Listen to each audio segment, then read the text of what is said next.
Karena itu emang realitanya ya, si American Guy-nya sendiri yang bilang dia itu pengen ngehancurin nama JYP Entertainment, BTS dan juga BTS yang menjadi korban. Dan bahkan nama ARMY juga di sini menjadi korban.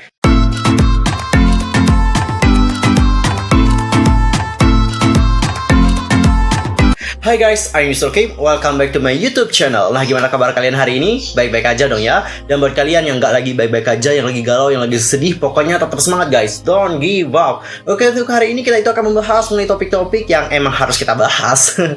Kali ini akan ada dua topik. Yang pertama datanya dari ITZY, yang kedua datanya dari BTS Solo Stan. Dan sebelum kita ngebahas tentang hal ini lebih dalam lagi, pastikan untuk tekan tombol subscribe, bunyi loncengnya, serta like, comment, and share kepada teman-teman K-popers yang lain. Tanpa basa-basi lagi, langsung aja yuk kita bahas bersama-sama. Oke cinggu, untuk pertama aku akan ngajakin kalian dulu untuk diskusi bersama tentang apa yang terjadi dengan ITZY baru-baru ini. Nah, seperti yang kalian tahu, ITZY ini kayak dapetin kritikan dan juga kritikan, entah itu mengenai masalah stylenya atau masalah lagunya. Intinya banyak banget kritikan yang didapatkan oleh ITZY dan bahkan juga JYP Entertainment. Gak hanya JYP Entertainment-nya doang sih, tapi JYP Park juga kena kritik nih guys. Oke cinggu, untuk pertama kita akan mulai dulu mengenai masalah stylist dari ITZY yang kayak dikritik gitu.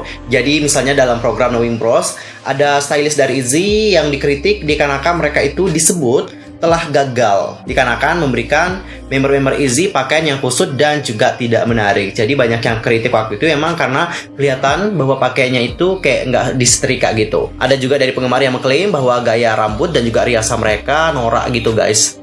Gak hanya di program Knowing Bros saja, tapi dalam program Never Now, ITZY juga menjadi topik perbincangan hangat dikarenakan bagaimana style mereka. Jadi misalnya kalau Yeji itu terlihat pakai jaket denim oversize dengan kaos serba putih dan juga ada kombinasi celana pendek kayak gitu. Habis itu kalau Lia itu ngenain tank top biru langit dengan celana hitam putih.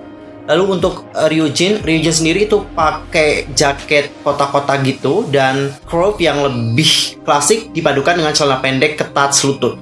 Kalau untuk Chaeryeong sendiri itu menggunakan sweater bergaris crop, sementara untuk si Maknae yaitu Yuna diberikan pakaian yang sangat casual dengan kaos zip up dan juga celana pendek jean mid length. Nah, komentar dia itu kayak gini guys, komentar-komentar netizen aku bacain ya. Bagaimana bisa mereka itu semuanya payah? Saya berharap semoga stylist ITZY itu menyingkirkan celana pendek dengan panjang sedang itu. Habis itu, saya pikir saya bisa melakukan pekerjaan yang lebih baik daripada mereka. Oh ya, mari kita menjadi nyata ya. Kalau Anda nih akan pergi keluar dengan teman-teman Anda, apakah kalian mau pakai pakaian yang seperti itu? Enggak kan? Apakah kalian akan ngebayar untuk pakaian kayak gini? Enggak dong.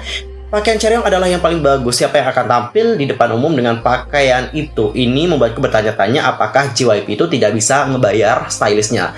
Dan sebenarnya bukan hanya tahun ini saja sih, di tahun sebelumnya juga stylist ITZY sempat dikritik ya, dikarenakan mereka itu memberikan pakaian yang emang agak kurang bagus kepada ITZY gitu. Yaps, di apa ya, acara Gayu Daejeon atau apa, aku lupa banget. Intinya waktu itu dikritik sih, dikarenakan pakaian yang diberikan kepada ITZY. Ini itu bukan pertama kalinya. Ya, kita berharap ya semoga kritikan-kritikan yang diberikan kepada stylist ini nanti dapat dia jadikan acuan supaya nanti kedepannya itu memberikan pakaian yang bagus kepada ITZY sesuai dengan usia mereka juga dan juga sesuai pastinya dengan konsep mereka yang kekinian.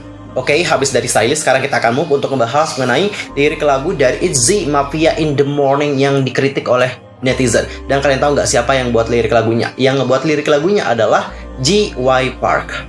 Jadi meski mendapatkan banyak pujian dari netizen internasional dikarenakan mengusung konsep yang berani berbeda dari konsep comeback mereka sebelumnya, ITZY ternyata tidak lepas dari kritik netizen Korea yang menganggap lirik lagu dari title track comeback mereka yang dianggap buruk.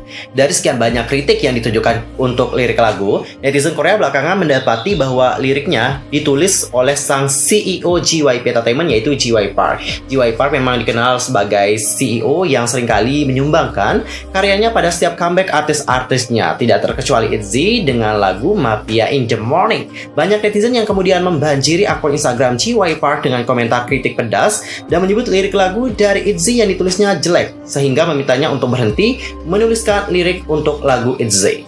Tahu nggak sih komentar mereka tuh kayak gimana? Ini sih cuma sampel ya, komentar-komentar yang parah. Sebenarnya masih banyak lagi komentar-komentar parah yang ditujukan kepada JYP Park di Instagramnya. Kalau kalian mungkin punya waktu pengen lihat bagaimana komentarnya, ya udah langsung aja kunjungi Instagram JYP Park. Nanti kalian lihat di sana bagaimana komentarnya ya. Ini aku bacain beberapa aja ya guys. Di sini ada netizen yang bilang JYP sebenarnya harus mundur sih, dia itu tidak punya kemampuan lagi. Apa ini? Tolong jangan tulis lagu untuk ITZY ya. Itu sangat jelek. Apakah ini polusi suara? Aku merasa kasihan dengan gadis-gadis ini. Oh, aku mengerti sekarang. GY Park lah yang menjadi mafianya. Visual Izzy memang luar biasa, tapi lirik-liriknya begitu kacau. Ini yang mereka ciptakan untuk gadis-gadis dengan visual dan talenta terbaik. Aku tidak percaya ini. Sebenarnya untuk lirik lagu dari Mafia sendiri udah bagus sih, tapi ya tergantung lagi sih bagaimana selera orang ya. Kalau aku sih ngelihatnya bagus. Dan buat yang bilangin GY Park ini adalah penulis lagu yang buruk, kayaknya harus cross check dulu ya, karena GY Park itu udah banyak banget nulis lagu-lagu yang udah sukses di pasaran. Salah satu contohnya misalnya kayak Namu dari IOI, itu kan yang buat GY Park sendiri. Habis itu ada juga lagu dari Twice, misalnya kayak Signal dan juga What Is Love, itu kan ditulis oleh GY Park. Yang mana ini membuktikan pada kita semua bahwa GY Park itu bukan penulis lagu yang buruk gitu, tapi dia juga penulis lagu yang baik. Buktinya adalah udah banyak banget kok karya-karyanya yang sukses di pasaran, bener nggak? Dan menurut kalian gimana nih mengenai lirik lagu dari Izzy yang Mafia in the Morning? Apakah seburuk itu? Langsung saja sampaikan pendapat kalian di kolom komentar. Dan Cinggu melihat apa yang terjadi dengan Izzy, di sini aku akan teringat pada sebuah grup chat, gimana grup chat seperti yang kita udah bahas dulu, itu tujuannya adalah ngebuat nama JYP Entertainment menjadi buruk. Ingat nggak dengan grup chat tersebut? Jadi menurut aku ini masih ada hubungannya sih dengan grup chat tersebut gitu. Karena kalau kalian ngelihat bagaimana tujuan-tujuan mereka seperti yang telah aku bahas di video sebelumnya, itu kan salah satunya adalah membuat nama JYP Entertainment menjadi buruk. Salah satunya adalah dengan memberikan komentar-komentar buruk. Jadi nantinya komentar-komentar buruk ini akan menarik perhatian banyak orang yang akan berdiskusi di dalam kelompok tersebut. Nantinya hasil diskusi-diskusi ini akan dibuat menjadi artikel, dan kalau artikel yang sudah keluar, nanti banyak lagi yang akan terpengaruh oleh isi artikel tersebut. Karena Cinggu, menurut aku secara pribadi, nggak semua orang benci sama lagu ini, dan nggak semua orang itu nganggap lagu ini buruk, bener nggak? Kalau aku sendiri, jujur, pas awal aku nggak langsung kecantol sama lagu Izzy yang Mafia in the Morning, karena waktu itu aku dengerinnya pas bangun tidur. Ya you know lah ya, kalau orang baru bangun tidur dengerin lagu ya kayak biasa aja gitu, kayak nggak ada emosi sama sekali gitu, karena emang kita masih loading otaknya. Jadi kayak waktu itu, ya ini lagu Izzy terbaru ya, gitu. Habis itu aku dengerin kedua kali. Aku ngedengerin kedua kalinya itu pas lagi ngantuk-ngantuknya, jadi kayak kurang fokus gitu. Dan tadi aku dengerin lagi untuk ketiga, keempat kalinya, dan emang lagu ini bagus guys. Jadi kalau ada orang yang bilang lagu ini buruk, ya nggak apa-apa sih, itu juga pemikiran mereka ya. Tapi maaf banget nih, untuk aku secara pribadi, aku suka sama lagu ini. Why I like this song? Karena lagu ini emang sesuai sama selera aku. Selera aku adalah lagu-lagu yang hip hop, yang ngebeat kayak gini. I like Mafia, itu emang bagus gitu. Jadi kayak heran juga sih banyak orang yang gak suka. Jadi menurut aku ini tuh tergantung dari selera orang masing-masing. Kalau ada orang yang nganggep buruk ya nggak apa-apa, itu ada selera dia. Tapi kalau ada orang yang nganggap baik kayak kita, ya udah itu emang selera kita gitu. Jadi kita yang suka ini juga nggak bisa disalahin gitu, karena kita suka sama lagu yang ini. Dan mereka yang nggak suka ya udah biarin aja gitu guys, nggak apa-apa. Yang penting kalian suka kan, nggak ada masalah. Oke, kita comeback lagi untuk membahas mengenai masalah chat dari si American Guy. Nah guys, kalau kalian udah ngelihat isi chatnya, kalian itu pasti tahu betul bahwa si American Guy itu paling menitik fokus beratkan untuk memberikan kritikan yang pedas kepada GY Park.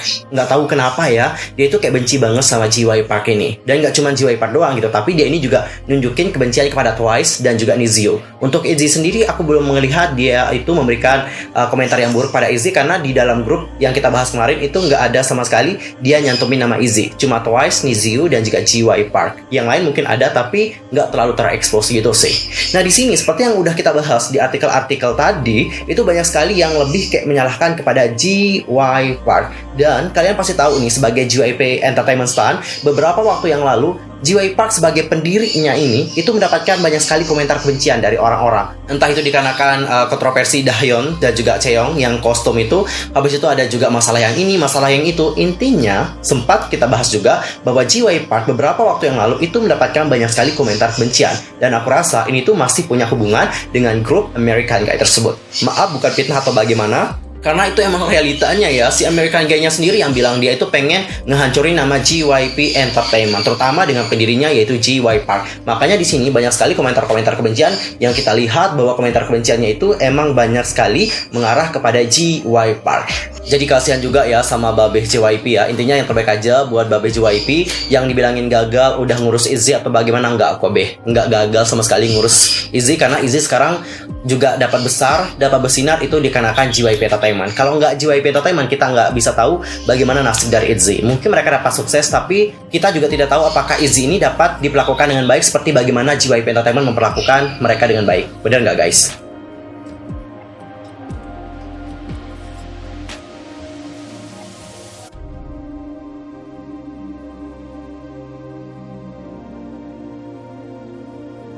Dan meskipun banyak sekali artikel-artikel buruk yang kita lihat tentang ITZY, namun ITZY ini tetap berprestasi guys. Masih banyak sekali informasi mengenai prestasi mereka. Misalnya kayak gini, pada Sabtu 1 Mei yang lalu, ITZY itu berhasil mencetak prestasi yang mengesankan lewat album terbarunya tersebut. Yang mana In The Morning itu berhasil menempati posisi ke-16 Worldwide iTunes Song Chart. Sedangkan untuk album Guess Who berhasil menempati posisi ketiga di Worldwide iTunes Album Chart. Dan Guess Who juga menempati posisi ke-7 di Worldwide Apple Music Album Chart, dan In The Morning menempati posisi ke-84 di Worldwide Apple Music Song Chart. Album Guess Who ini juga berhasil memuncaki iTunes Album Chart dan Apple Music Album Chart di nomor 14 dan 9 negara yang berbeda. Sedangkan untuk In The Morning itu masuk dalam top 10 iTunes Song Chart di 11 negara yang berbeda. Dan setelah perilisannya, title track In The Morning itu juga berhasil menempati posisi ke-12 Billboard Chart dan ke-10 Genie Chart. Musik video In The Morning juga menjadi musik video tercepat milik ITZY yang mencapai 10 juta viewers. Musik videonya juga berhasil mencapai rekor hanya dalam 17 jam 4 menit saja. Dan selain itu, Guess Who juga berhasil menjadi album milik ITZY dengan penjualan tertinggi dalam waktu sehari setelah perilisan di chart Hanteo. Album ini telah terjual sekitar 64.119 eksemplar. Jadi nggak cuma berita negatif doang ya, ada juga berita positif dari ITZY yang mana di sini melalui comeback mereka terbaru yang In The Morning itu mendapatkan banyak sekali prestasi yang mengagumkan seperti yang telah aku bacakan tadi. Nah, gimana menurut pendapat kalian tentang apa yang terjadi pada ITZY? Apakah kalian memiliki pemikiran yang sama dengan aku? Langsung saja komen di kolom komentar ya guys.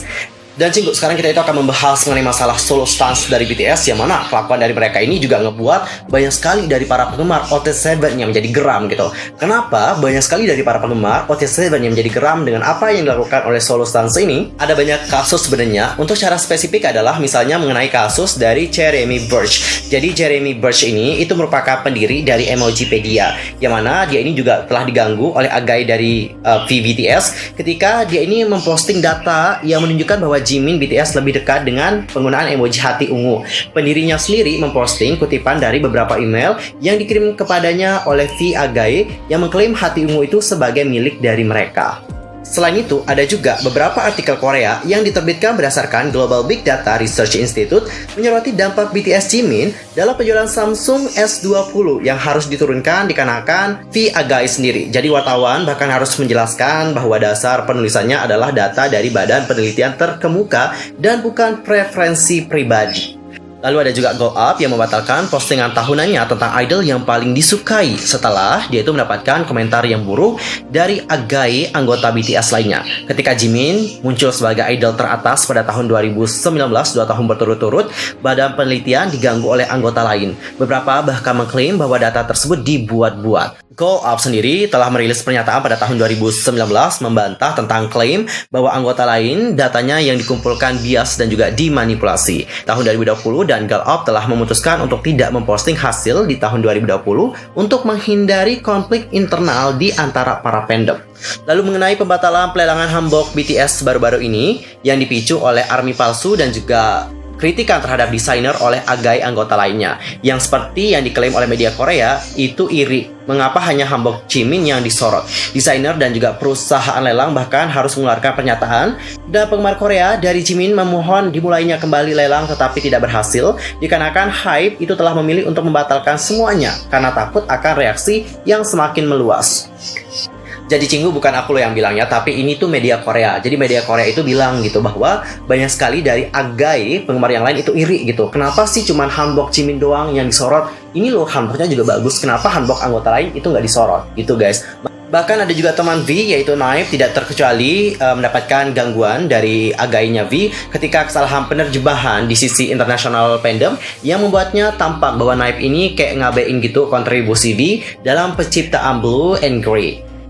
Jadi dikarenakan si Naive ini itu mendapatkan banyak sekali komentar kebencian dari orang-orang, banyak sekali yang kritik dia, akhirnya dia pun telah melakukan yang namanya klarifikasi. Jadi kesalahan yang namanya penerjemahan itu emang benar-benar berbahaya banget, karena penggemar internasional seperti yang kalian tahu itu banyak yang tidak paham dengan bahasa Korea. Jadi di saat ada kesalahan penerjemahan itu yang membuat kita juga ikut salah paham dengan artis tersebut. Inilah yang membuat kita di sini itu memberikan kritikan kepada Naive. Tapi pada akhirnya Naive sendiri itu telah mengklarifikasi, dan aku harap klarifikasi dari Naive itu dapat menjelaskan semuanya kepada kalian semua.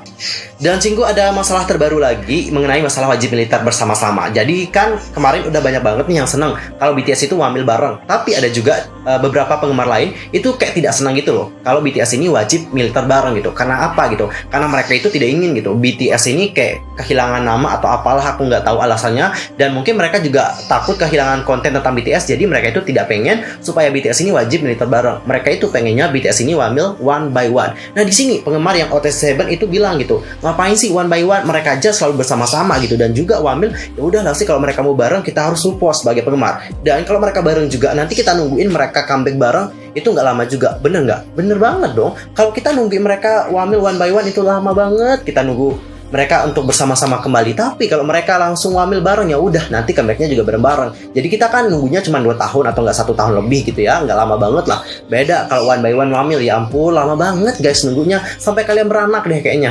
Aku yakin udah banyak yang kayaknya melahirkan deh di saat BTS selesai wamil semuanya. Intinya adalah fan war antar Agai sama Agai dan juga OT7 itu nggak akan ada bagusnya guys, nggak akan ada bagusnya. Justru yang menjadi korban di sini adalah para member dari BTS dan juga BTS yang menjadi korban, dan bahkan nama ARMY juga di sini menjadi korban. Sebenarnya ARMY itu juga merupakan fandom yang menurut aku ya kayak biasa aja gitu. Mereka ini bukan fandom yang seperti orang bilang tuh kayak toxic itu enggak. Yang ngebuat mereka terlihat toxic itu adalah para Agai gitu. Agai ini yang selalu melakukan hal-hal buruk seperti hal yang tadi. Ini yang ngebuat nama ARMY juga di sini menjadi buruk. Seandainya kalau Agai itu bersifat netral seperti para penggemar OT7 lainnya, hal itu tidak akan terjadi. Bener nggak guys? Oke, Cinggu sekian aja untuk hari ini. Aku mohon maaf kalau ada kesalahan baik dalam ucapan, sikap, tindakan dan sebagainya. I'm so sorry banget. Dan mungkin ada kesalahan informasi, kalian bisa koreksi aku dengan cara komen di bawah. See you next time di video berikutnya. Thanks for watching. Annyeong. 감사합니다. Goodbye.